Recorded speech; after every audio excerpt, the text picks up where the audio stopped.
Behold, I am doing a new thing. Now it springs up. Do you not perceive it? I am making a way in the wilderness and streams of water in the desert wasteland.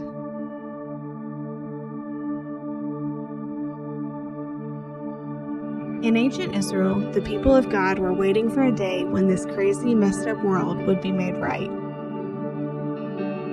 The chaotic wilderness of the desert that surrounded their country was the perfect image to describe the chaos of the world. Famine, disease, and destruction, poverty, hunger, and injustice. The darkness was deep, the problem seemed too big. The chaotic wilderness was taking over. But still they hungered and thirsted for righteousness, for justice, for the world to be made right. They were dying of thirst. They needed those streams of water in the desert. Someone to come, someone to satisfy that thirst. They needed someone to make a way.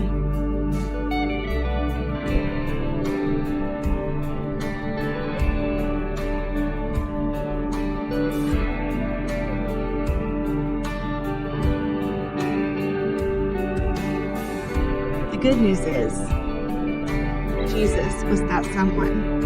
Jesus said, I am the way and the truth and the life. No one comes to the Father except through me. Jesus is that way in the wilderness. Jesus is the one who brings streams of water in the desert. Streams of living water that bring life. Just like the people of Israel, we also long for the world to be made right. The way of Jesus is the path to that goal.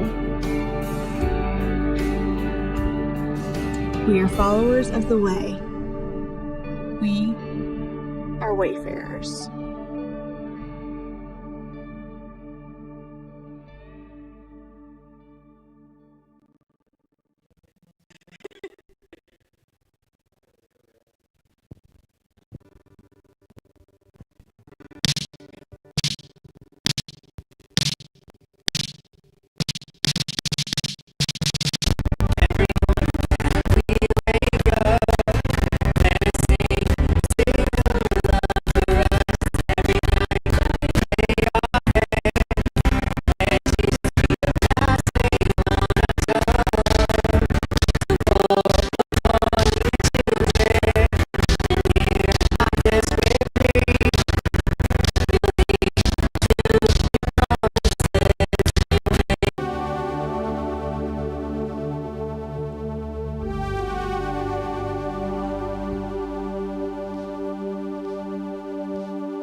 Desperately, you'll heed to your promises, you'll make yourself see.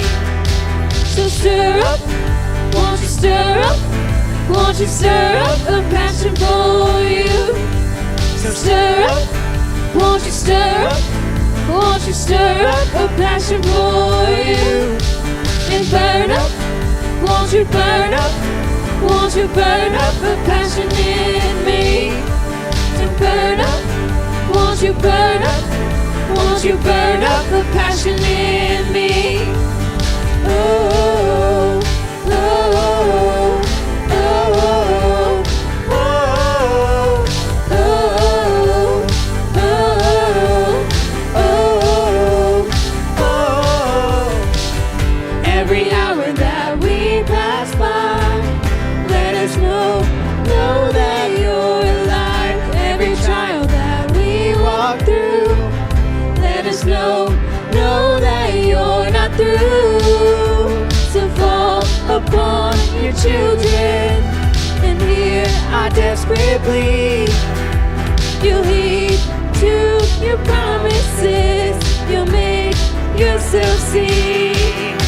So stir up, won't you stir up?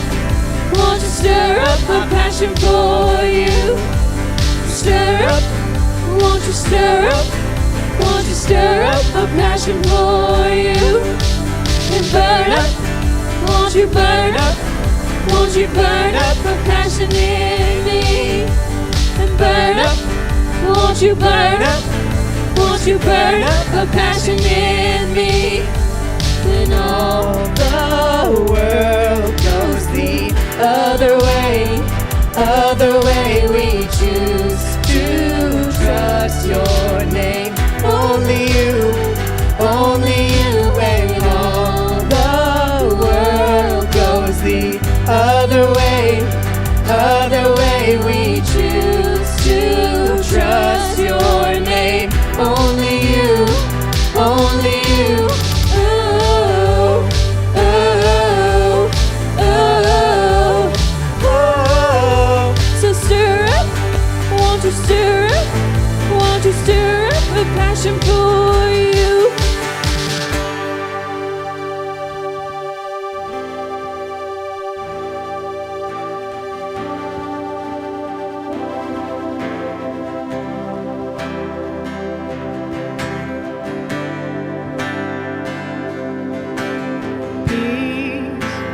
Bringing it all to peace. The storm surrounding me, let it break. At your name, still call the sea to still, the raging me to still every wave. At your name,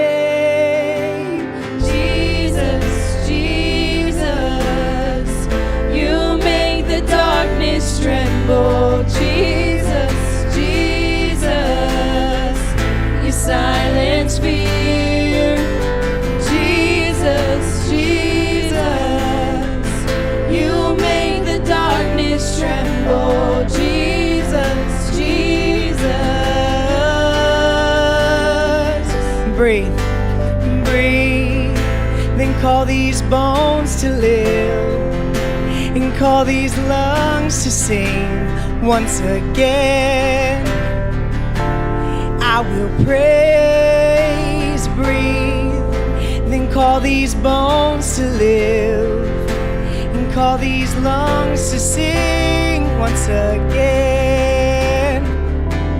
I will praise Jesus, Jesus, you make the darkness tremble. Jesus, Jesus, you silence fear. Oh, Jesus, Jesus, you make the darkness tremble. Jesus, Jesus, Jesus, Jesus, you make the darkness tremble. Jesus, Jesus, you silence fear. Jesus, Jesus, you make the darkness tremble. Jesus, Jesus. Your name is a light that the shadows can't deny. Your name cannot be overcome. Your name is a light forever lifted high. Your name cannot be overcome. Jesus, Jesus, you make the darkness tremble. Jesus, Jesus, you silence fear. Jesus, Jesus, you make the darkness tremble. Jesus, Jesus, yeah. Jesus, Jesus, darkness tremble. Jesus, Jesus, you silence fear. Jesus, Jesus, you make the darkness tremble. Jesus, Jesus.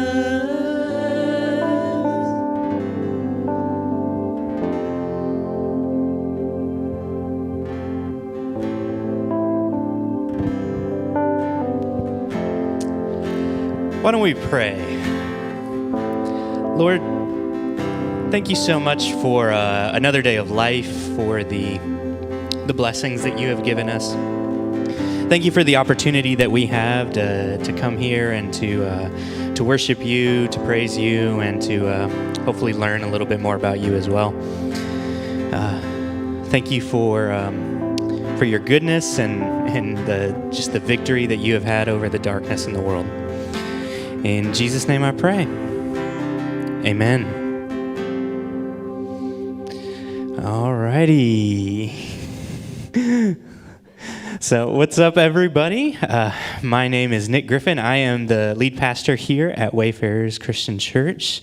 As you might have noticed, we had another day of technical difficulties today. It's another one of those times we've just been figuring things out, trying to figure it out as we go along. We're experimenting. We're trying new things. So this is an experiment that you guys are tagging along with us in.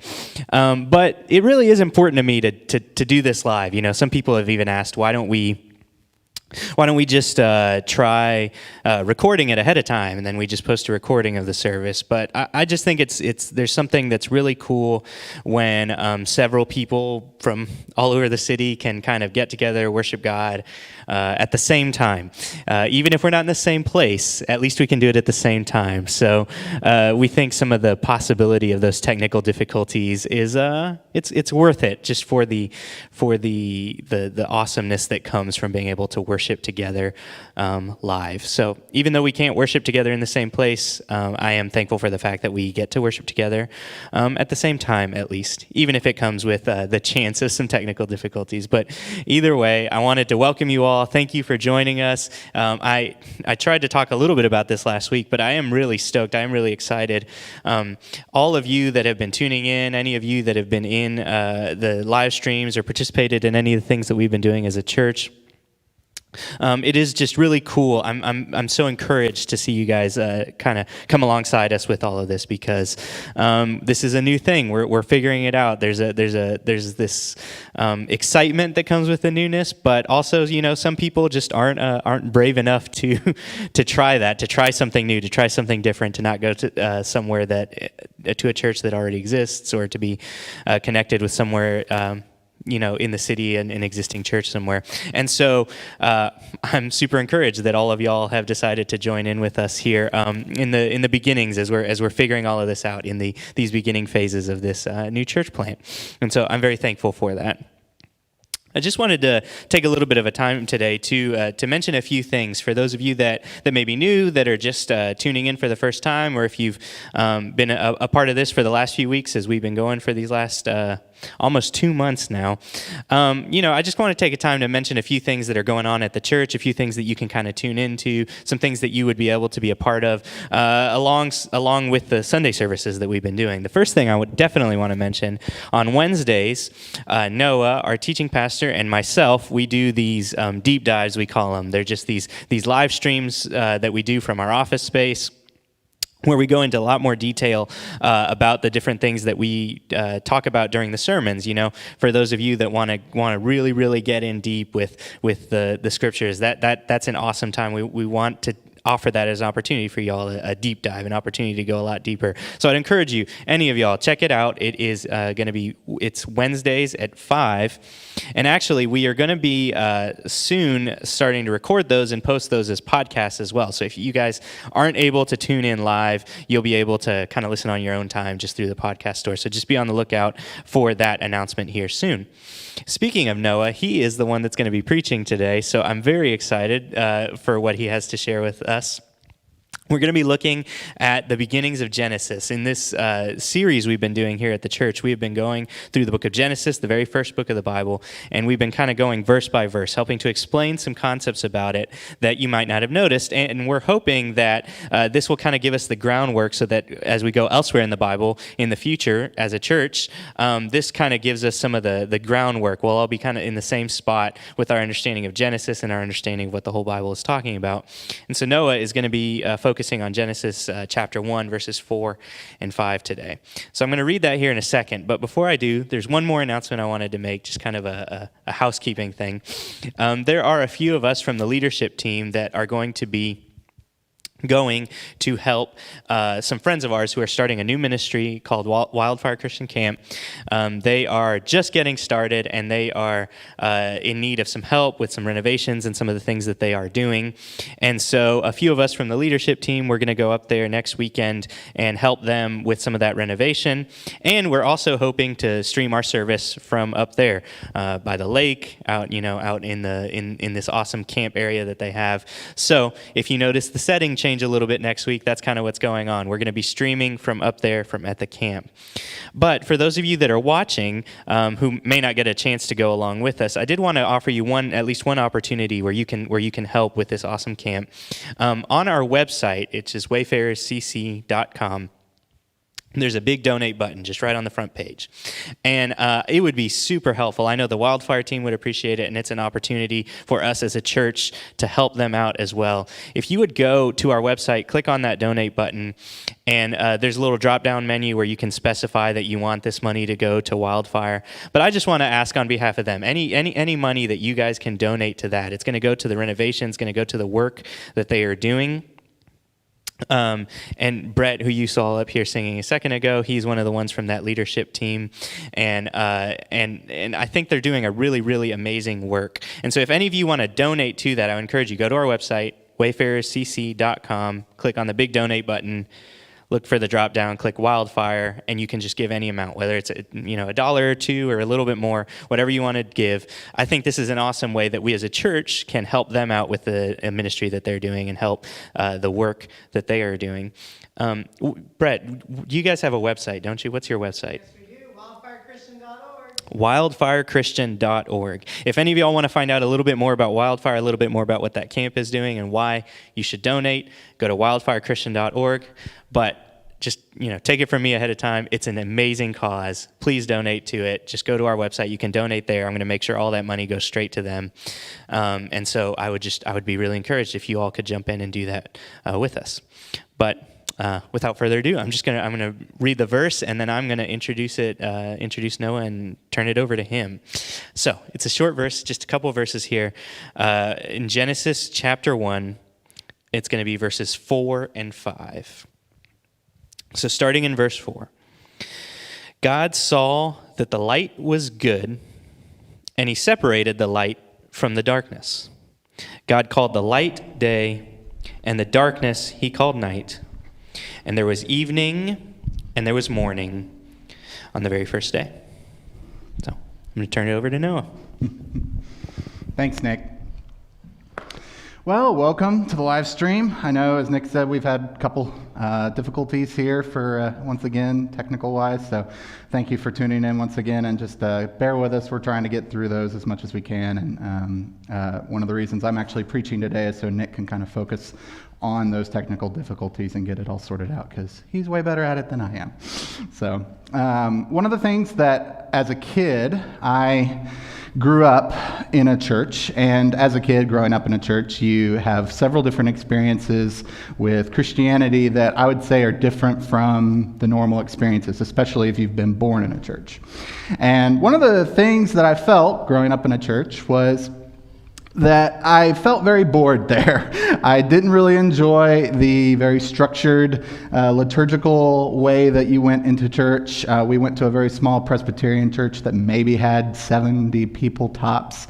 And it was one of those things where there was the piano and the organ, and I, as a kid, just wanted to be outside pretending about lightsabers and Star Wars, and it just never really felt like holy, I guess is the word. It never felt like something that really mattered to me. And I remember a story that really changed that for me. It really changed my idea of church. And it was actually at this small little church, and it was around Christmas time. And for those of you that may not know how churches run around Christmas time, churches do something really unique on Christmas Eve. They generally dim all the lights down so it's really low lit, and they pass out candles to everybody in the auditorium.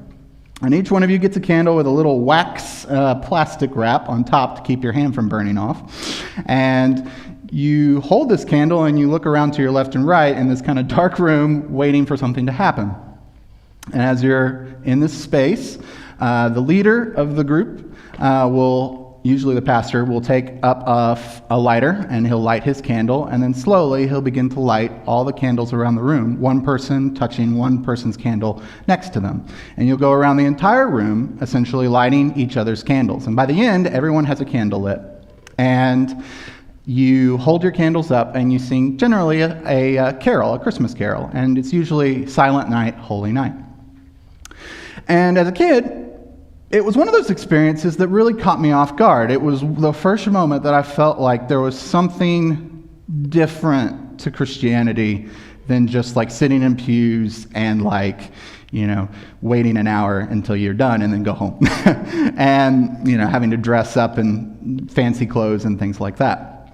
And it struck me as like something more was going on in that space. Something was different about starting with just one flame and moving the flame around, lighting one candle to another candle, all the way to the end, into which the whole room was lit with candles. And it just stuck in my mind as a kid, even as like a 5, 6, 7-year-old kid. This stuck in my mind. And every year we did this service, and it was always my favorite part of church. It was probably the only service as a kid I actually enjoyed. And as I grew up, I realized that part of what I was experiencing then is here in these verses that Nick just read. And if you get anything from what I'm about to talk about today, or tonight, I guess, that's what I want you to get. I want you to get that feeling that I had at that candlelight service as a small little boy. I want you to get the sense that light and darkness interact in our lives in a way that is very much like that candlelight service, in a holy way. So if you're like me, when you first read Genesis 1, I was probably 10, maybe 9, one of the things that you are struck with immediately is just it's kind of list formatted, right? Like you probably read it and it's like, oh, day 1, day 2, day 3, day 4, day 5, day 6, day 7, right? And, there's not much in the way of theology that you might be able to glean from it on a first read through, I would say. You kind of read it as, okay, this is event 1 happened, event 2 happened, event 3 happened, and event 4, and so on. And that's how I read it as a kid. And I really didn't think that any pastor could preach from Genesis 1 and ever have any kind of real meaning to it, because it literally just read like a shopping list to me, like a list of events happening one after another. And I realized how wrong I was in that later on. Nick has been talking about in the recent weeks how the Bible was not written to you, it was written for you, which, if you've been paying attention, means that the writers of Genesis were gearing the message not to us here in 2020, but they were gearing the message to people in that time period, so 3,000, 4,000 years ago, however. And so there's this little gap between us and the real world in 2020, because their world was real too, and then people way back in 3000 BC. And so you're having to do a little digging when it comes to the Old Testament. You're having to learn what things mean to people in their time period. And a lot of times, what pastors like Nick and I will do is we'll actually pull from commentaries, we'll pull from people a lot smarter than us that have done that homework. They've read other texts outside of the Bible that were written around that same time. And those texts will tell us about the culture. They'll tell us about how things were working in that time period, right? And then we're able to then read what they say, and we're able to tell you guys what's the context, like what's going on behind the scenes, right? And so we're able to kind of show you that there's more to Genesis 1 than just this list-like format. There is some theology underneath, and there is something to this, right? And so what I want to do is I want to do that for this passage. But unlike most of the times Nick and I get up here and talk, I want to actually use a verse, a section or a chapter from the Bible as kind of a framework for this verse. So if you have a Bible, for the people that are here and for the people on stream, go ahead and open up your Bible and open it to Job 3. I'll go ahead and preface this. This chapter is super depressing. So just be in mind for that we're in a situation where Job has had a lot happen to him that has caused his life to basically fall apart, and he's hit rock bottom. And this is his first cry of relief, well, not relief, but cry of lament to God and to his friends after all this terrible things have happened to him. If you want to find out what happened to Job, I suggest you go read it. But this is Job chapter 3, and I'm just going to read the whole chapter. And I'm going to ask you to do something a little weird here. A lot of times when we read the Bible, we look at certain verses and we like try and underline them, and we try and like, oh, what's this verse? And we get caught up in the verses and in the weeds of the verses. And what I want to ask you to do is take a step back and just listen to the whole thing as a whole. So if you're someone that's actually not good at multitasking, I would actually ask that you put your Bible away and just listen as I read this. But if you're someone that can multitask, that's okay. You can read and hear me as well. But just keep that in mind. After this, Job opened his mouth and cursed the day of his birth. And Job said, "Let the day perish on which I was born, and the night that said, a man is conceived. Let the day be darkness. May God above not seek it, nor light shine upon it. Let gloom and deep darkness claim it. Let clouds dwell upon it. Let the blackness of the day terrify it. That night, let thick darkness seize it. Let it not rejoice among the days of the year. Let it not come into the number of the months. Behold, let the night be barren. Let no joyful cry enter it. Let those curse it who curse the day, who are ready to rouse up Leviathan. Let the stars of its dawn be dark. Let it hope for light, but have none, nor see the eyelids of the morning, because it did not shut the doors of my mother's womb, nor hide trouble from my eyes. Why did I not die at birth? Come out from the womb and expire. Why did the knees receive me, or why the breasts, that I should nurse? For then I would have lain down and been quiet. I would have slept, then I would have been at rest with the kings and counselors of the earth, who rebuilt ruins for themselves, or with princes who had gold, who filled their houses with silver. Or why was I not as a hidden, stillborn child, as infants who never see the light? There the wicked cease from troubling, and there the weary are at rest. There the prisoners are at ease together. They hear not the voice of the taskmaster. The small and the great are there, and the slave is free from his master. Why is light given to him who is in misery, and life to the bitter in soul? Who long for death, but it comes not, and dig for it more than for hidden treasures? Who rejoice exceedingly, and are glad when they find the grave? Why is light given to a man whose way is hidden, whom God has hedged in? For my sighing comes instead of my bread, and my groanings are poured out like water. For the things that I fear comes upon me, and what I dread befalls me. I am not at ease, nor am I quiet. I have no rest, but trouble comes. So, like I said, super depressing. Job in this moment is contemplating his own life and the stages that have gotten to this point. He's contemplating all of the misery that's happened to him, and he is saying something very profound, and I would argue metaphorical. He's saying that he wishes that he had never seen the light, that he had never been born. And what you begin to notice as you read this chapter, I hope, is that Job is relating light with birth, with life, with newness. And he's relating darkness with death, with non-existence. And what Job wants to do is he doesn't want to see the light. He doesn't want to live. He wants to cease living and exist in that preform concept of darkness. And if you think about it, this actually makes sense very literally. You probably don't remember this, but when you were born, you started out in darkness. Your entire life in the womb, you don't see light at all. But after about 9 months, there's a moment where light suddenly bursts forth into existence. And suddenly water's everywhere and you're swimming around, and then all of a sudden you're on this weird thing called air and you're breathing oxygen and you're trying to figure out what is going on, and light's everywhere, and your first response is what? Wah! Like it's this crying of an infant. It's this trying to figure out what's going on. And I think Job, in this moment, is saying that he would rather have not gone through that. He would rather have not gone through the moment of seeing life, seeing light, seeing birth. He'd rather be in darkness. And so what I want you to do is I want you to take all that metaphor, right? Take the metaphor of light, take this idea of birth, and I want you to apply it backwards to Genesis 1:4.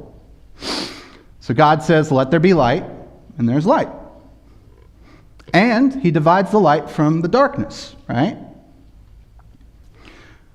So think of this not just in terms of him speaking and suddenly there's a light bulb up here, but think of this in terms of all of creation now is experiencing birth. Everything is going through that same process that a baby goes through, once in the womb and now out in reality. And so I want you to think, light doesn't just mean light here. Light means life, okay? And so day one, that first moment, is not just him saying, "Let there be light," and there's a light bulb now that exists or whatever, but there is life. There's now something in this world that is different than the darkness. And here's the really interesting thing. If you read Genesis 1 carefully, Genesis 1:2 says darkness was over the face of the deep. Darkness was never created by God.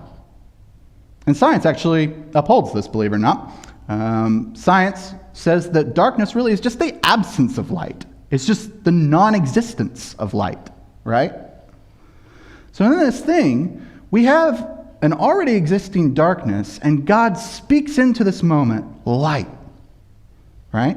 And now darkness can't rule over the entire earth anymore. God divides, and he gives darkness a little portion, and he gives light a little portion, right? And so here, you can also take metaphorically, we have a time where we live, light, and we have a time where we die, death.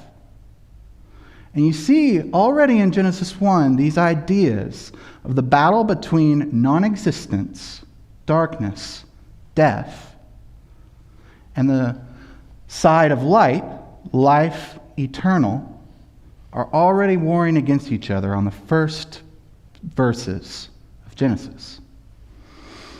So you know how the story goes, right? Most of you have been in church, I'm assuming. Most of you know that Adam and Eve are born later on, and they eat of the fruit, and they decide that instead of letting the author of life, the author of light, entering and deciding how they live their life, they're going to decide on their own. And from that moment forward, we actually watch as humanity goes from life to death, and they revert from the lightness that God intended for them into darkness. And their trajectory now is moving away from what God intended. So originally, humans lived, we assume, 900 years, and over time, throughout the story, they begin to go off until their days number 120, and then finally 70. It's almost as if humanity was once meant to be a part of the light, but because they made that decision, because they made that choice to be in the darkness, now they are getting what darkness offers. And what does darkness offer? Death, non-existence, nothingness. And so this story progresses, right? And we see all the way through the Old Testament that really humans are descending and descending into this darkness. And they actually have this name for it. They call it Sheol, the pit. It's this dark place that they envisioned. It was just where you sank into and you were nothing, essentially. And for the most part, the story doesn't get better in the Old Testament. He picks up this group called the Israelites and he tries to make them children of light, actually. He'll call them that multiple times. He'll call them children of the light. But they don't shine their lights. As in fact, they do the same thing that Adam and Eve did. And they also go into darkness. And they descend into the darkness of exile in Babylon, away from the land that they were supposed to be in. And they too fall away. And so all of this looks really grim. All of this looks like the whole way that God set it up was that he was going to establish humanity to be in the light and be people that represented him in the light and be these light bringers to other people and to live forever. But they have turned away to darkness and they've turned away to death. And so I'm going to show you what John, thinking about all of this imagery, thinking about all of this theology, thinking about Genesis 1, verse 4, what he does and what he announces in these verses. John 1:4 reads, "In him was life, and the life was the light of men. The light shines in the darkness, and the darkness has not overcome it." He's speaking about Jesus here, by the way. And he's saying, in him was life, and it was a light for all men. And when I first read John, I thought he was being very abstract and philosophical, and I was like, why are you relating Jesus having life and light, and what's going on here? And it just doesn't make sense to me. John 1, 4, and 5 just seem like you listened to Plato and Socrates for a while and just, had fun. But no, what he's doing is he's accessing Genesis 1:4 and Job 3, and he's taking all of that, what I just taught you, this idea of light being life, and he's saying, guess what? Jesus has come on the scene, and he is day one of creation again for everyone. I'll say that again. He is day one of creation again. Because everybody's gone back into darkness, right? The whole creation event has been reversed, and everyone's thrust back into darkness. Humans are now in darkness. There doesn't seem to be a way out. And Jesus comes on as the light and life of the world. The problem is that Jesus is fighting darkness his entire ministry.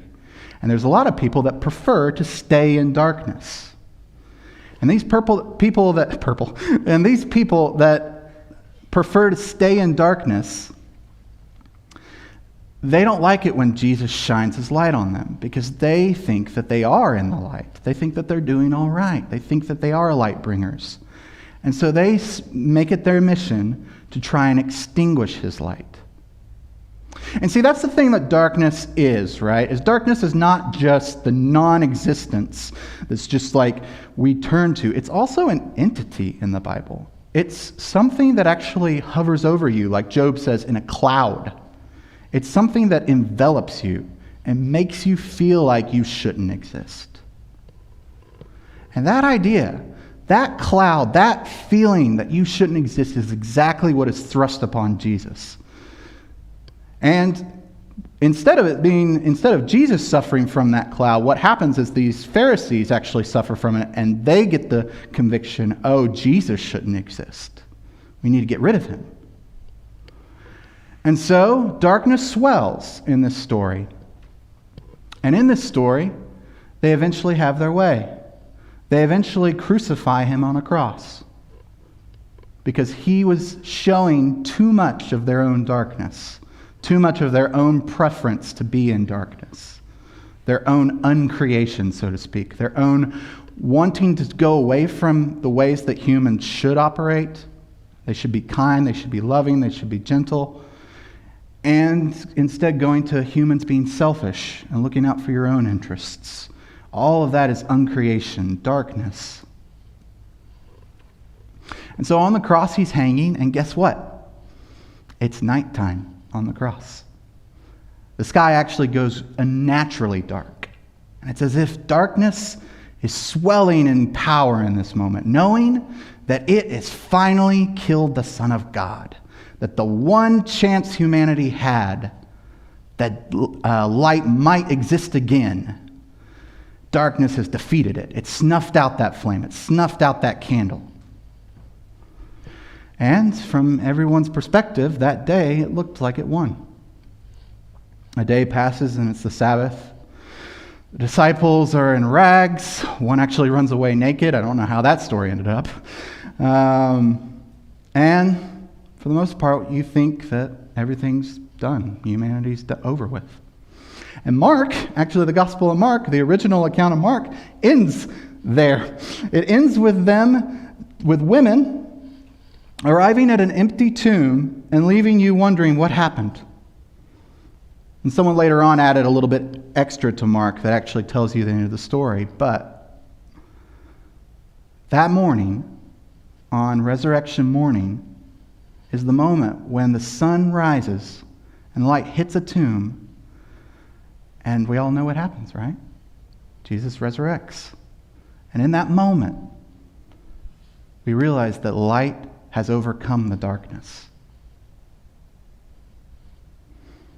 Now, I get what you're thinking here, because I probably, sitting in your shoes, would have been thinking the same thing. A lot of times we go through our life, and it doesn't feel like light has conquered darkness.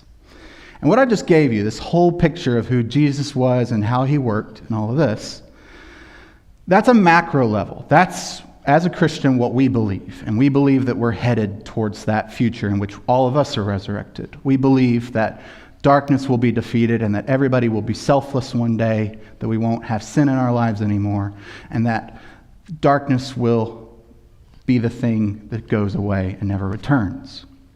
And that's our hope. But in our everyday lives, I specifically have dealt a lot with darkness in my life. I've dealt with a lot of that. I've dealt with a lot of that cloud, that feeling of impression on you that you should snuff out your own flame. And it's part of, I think, many people's journeys here. It's part of that. And I don't want you to hear this and say that Christianity should just answer that for you. I think that ultimately it will. I think macro level it will. But I think in this everyday life, I want to tell you a couple things just for you, because this is stuff that I wish that I had heard when I was in your place, and I didn't get. And it's the thing that I've always wanted to hear from a pastor that was telling me this. So, recognize, one, that every human has ups and downs. And if you look at Genesis 1, you'll see that he allots time for darkness and he allots time for light, right? He gives, there was evening and there was morning. And every human has this belief, or not belief, every human goes through this process of ups and downs. The problem, and the thing that I'm teaching today, is not that you just stop doing ups and downs, that you stop having light and you only are in the light and you're not in darkness anymore. The problem is that what I'm trying to teach you is that you're on a slow incline. You're on an incline upwards.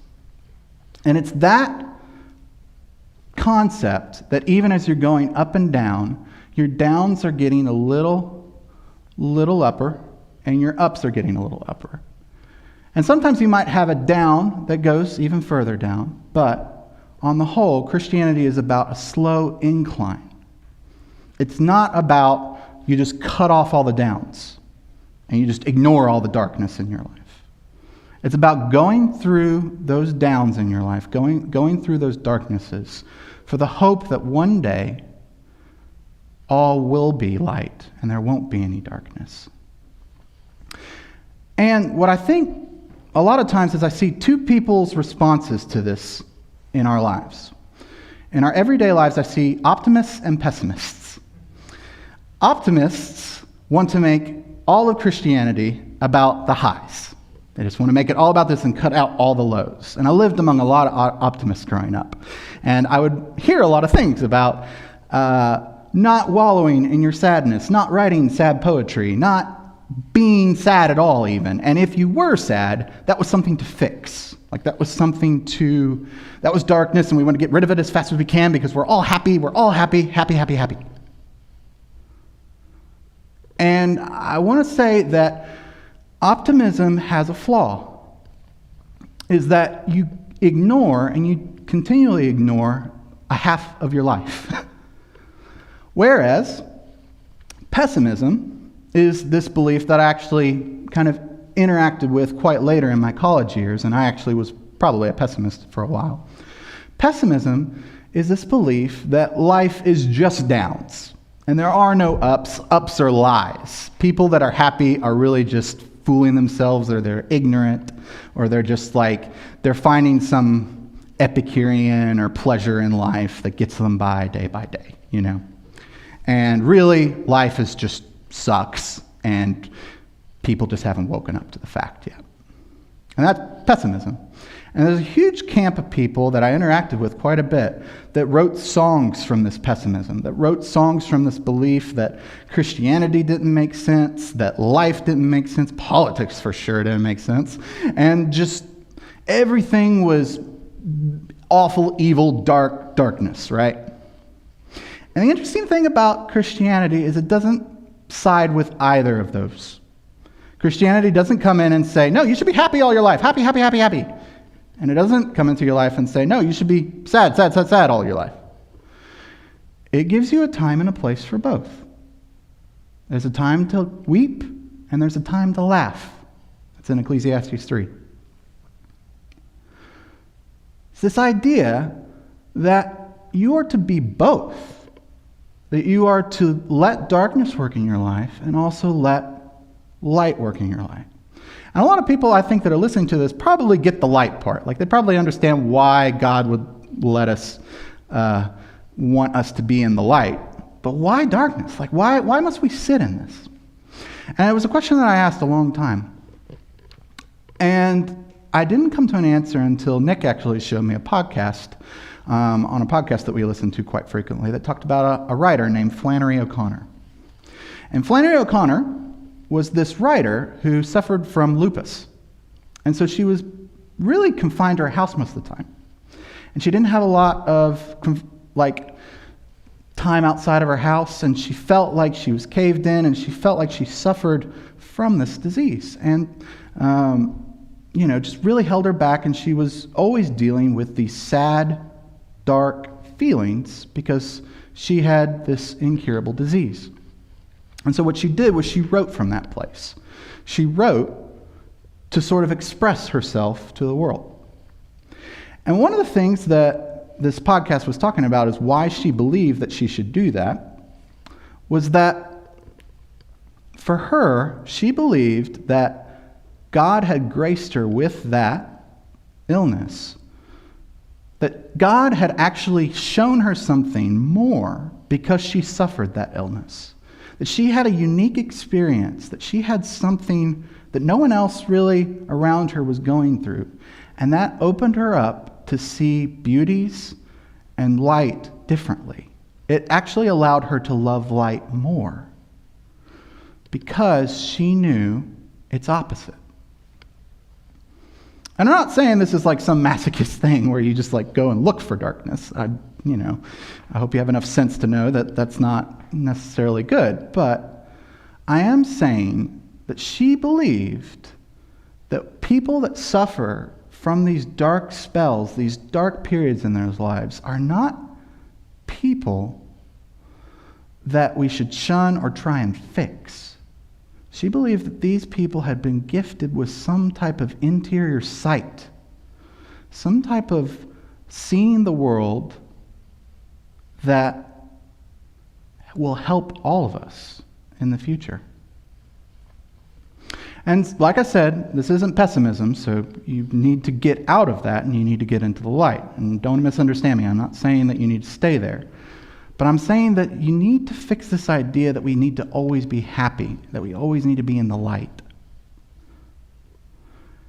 Because that's not how Genesis 1 is, right? There was evening and there was morning. And that's what we're living in this life, is we're never going to erase darkness in this life.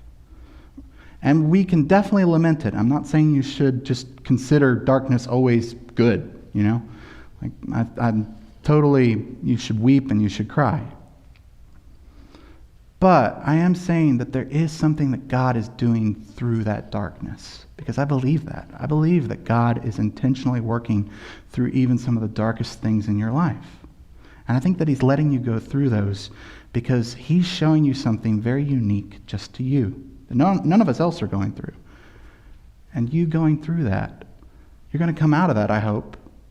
It's my prayer that I'll be able to help you come out of that, but you're going to come out of that knowing something that no one else will know, because only you went through it. And that to me is something that defines you as a human, and you will influence other people because of it. And like I said, you do have that hope in the end. You have the hope that Jesus will come and wipe away every tear, and everything will be light. But for now, in the day-to-day, don't feel shame because you're sad. Don't feel shame because you're going through a dark spell right now. And don't feel like you have to hide that. Don't feel like you have to cover that up. Don't feel like you have to only talk about this with a counselor even. What you have is actually unique, and people need to hear what you're saying. And I found some of the most beautiful people in my life are the people that suffer from this darkness. So, I think you're beautiful too. I want to invite the band back up here. They're going to play one last song. And this is, I had the joy of mixing for this song earlier. I actually got to listen to it last night. And one of the things that I was struck by was just the contagiousness of how lively it was. And it talks about light in the song too. And it talks about how God's light is stirring something up within you. And I can't think of a better way to end this than to sing a song talking about how light, how life exists within us in this space, and how it moves in our lives, and how we all as Christians are moving from darkness up to light over the course of our lives. And then what we one day will experience all of the light with no sadness, no darkness, no shame. I can't think of a better way than to sing that hope aloud in this song. So thank you.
To the truth,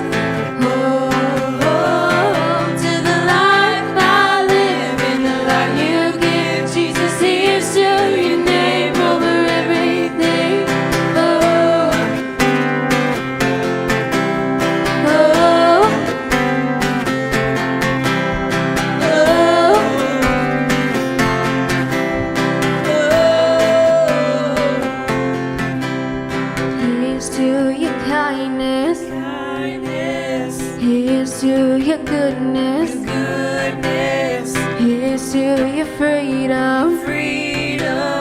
Here's to the day I see you, Jesus. Here's to your glory. Here's to your greatness. Here's to your kingdom. Here's to the name of Jesus.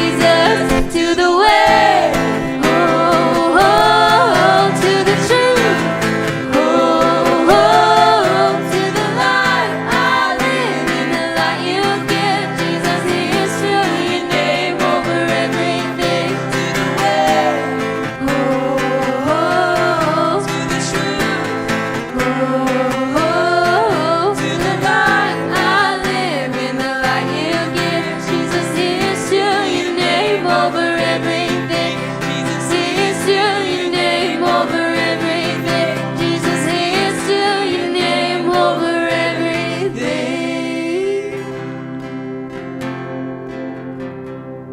Amen.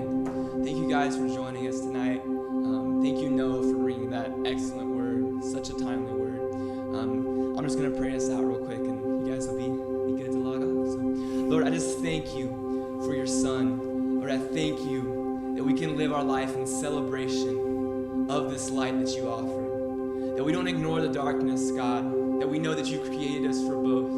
You've created us in a unique way, Lord.